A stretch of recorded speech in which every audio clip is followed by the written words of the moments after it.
Hey guys, welcome back. I want to talk to you a little bit about real estate. I do get questioned on this a lot. I am not against real estate. I think everybody should have some real estate within their portfolio. I think buying real estate is a great investment, but you got to be careful because you got to buy at the right price. Right, too many times right now.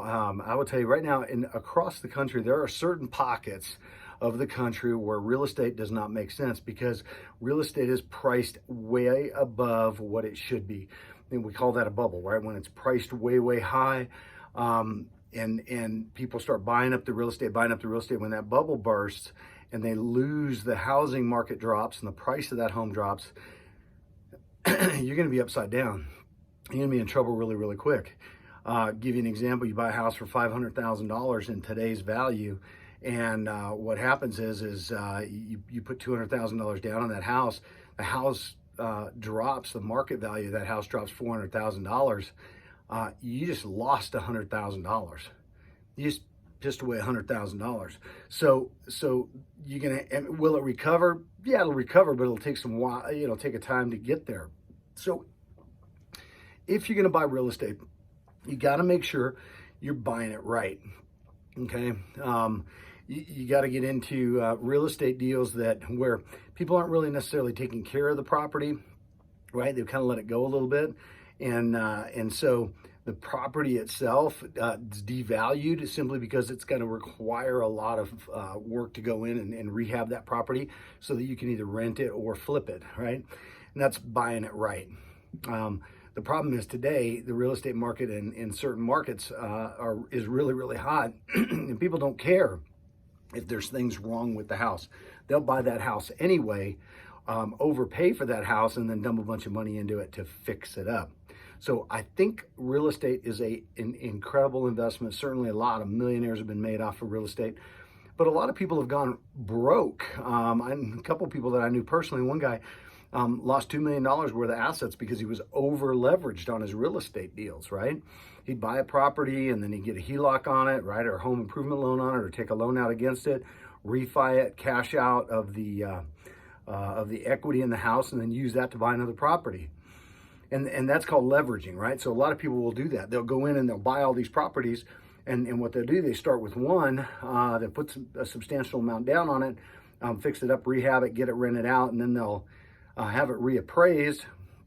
The appraisal comes in at higher than what they paid for it, and then they'll cash out that equity in that property and then use that to buy another property. And they'll keep doing that over and over again, and they get leveraged out to the point where when the real estate market bursts, when the bubble bursts, they end up losing everything because the banks will call in those notes, and you can't call in those, you can't pay those notes. You're in trouble. The bank ends up taking those properties back. So you got to be really careful on leverage, right? So what is my strategy right now? And I've had this conversation with several people. What is my strategy right now? Well, my strategy is really simple. Right now, I've got some real estate, but I'm also packing away a ton of money, right? Because right now, everybody's buying real estate. Everybody's buying real estate, right? So what I'm doing is I'm starting to pack away money. I'm starting to save more money. So when this market bubble bursts, I'll be able to go in and buy those same properties at a much lower price, right? So what I tend to do, and this is, Warren Buffett, right? Warren Buffett says, when everybody else is doing it, you shouldn't be. When, you do the opposite of what everybody else is doing. Right now, everybody is buying real estate, right? There's a ton of real estate gurus out there that talk about, buy real estate, leverage.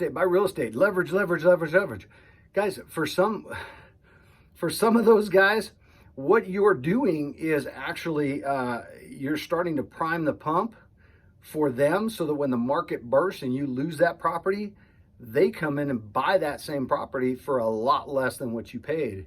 It's literally pennies on the dollar.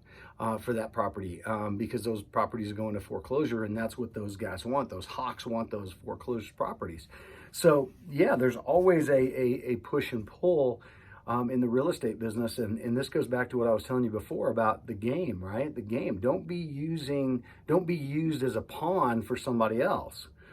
sometimes these guys set you up to create something that will risk everything you have, and then when it bursts, they come in and they strike.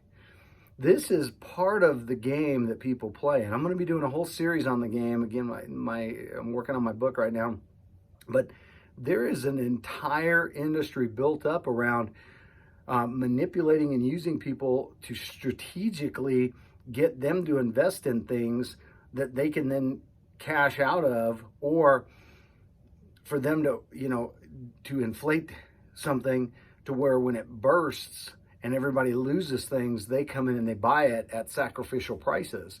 And they're using you as a pawn in this strategic game that everybody is playing. So you got to be really, really careful. Again, Warren Buffett says, whatever people are doing, you do the opposite, right? When people are buying, you're saving. When people are saving, you're buying. So if you keep that mentality in mind, you will win at a lot of games. You will win at real estate. But don't buy real estate just because you think you should have real estate because you think you need to buy real estate. There's a smart way to do it, there's a right way to do it, and there's a wrong way to do it. And leveraging yourself out to where you have no money, if something goes south, then you're really going to be in big trouble. Really, really interesting mentor of mine once said, and I'm trying to find it. Anyway, I can't find it. I was going to put up a board and script it out for you. But a really, really nice and very inspirational mentor of mine once said, John, if you can't afford 50% of a property, you shouldn't buy it.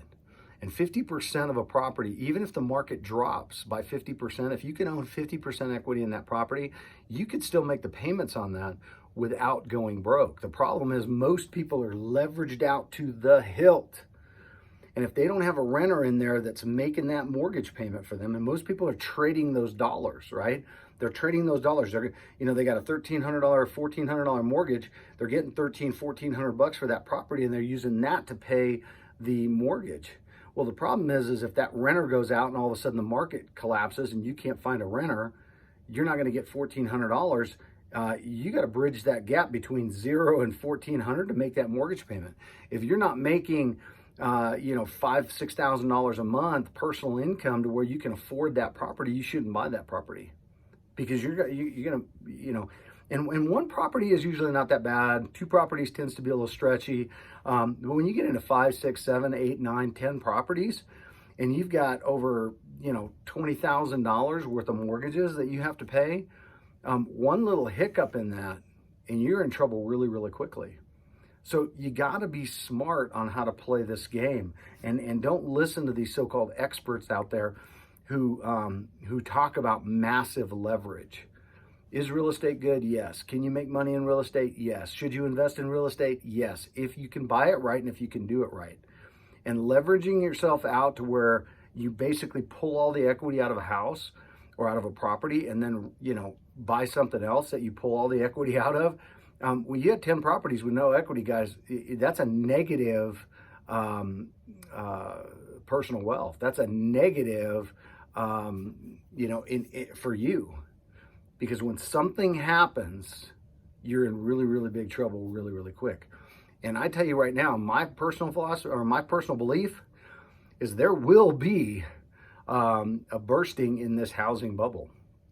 So I've just seen prices in many different markets where they're way overinflated for what the value of the houses really are, or the value of the real estate really is. And people are paying more than what the house is worth. And they're, somebody's selling a house for $325,000. There are people coming in all the time, and they're actually paying $350 to get that house. So there's going to be a pop in this housing bubble, and right now that's what I'm gearing up for. I'm waiting for that burst or that pop in the housing bubble, and I'm gonna take advantage of it. So that's my spin on real estate. Do with it what you want. Appreciate you guys listening. Don't forget, if you like my content, hey, make sure you subscribe. Click that bell notification. But appreciate y'all listening. Have a great day. Share, like this video, and appreciate it. Y'all have a great day. Bye-bye.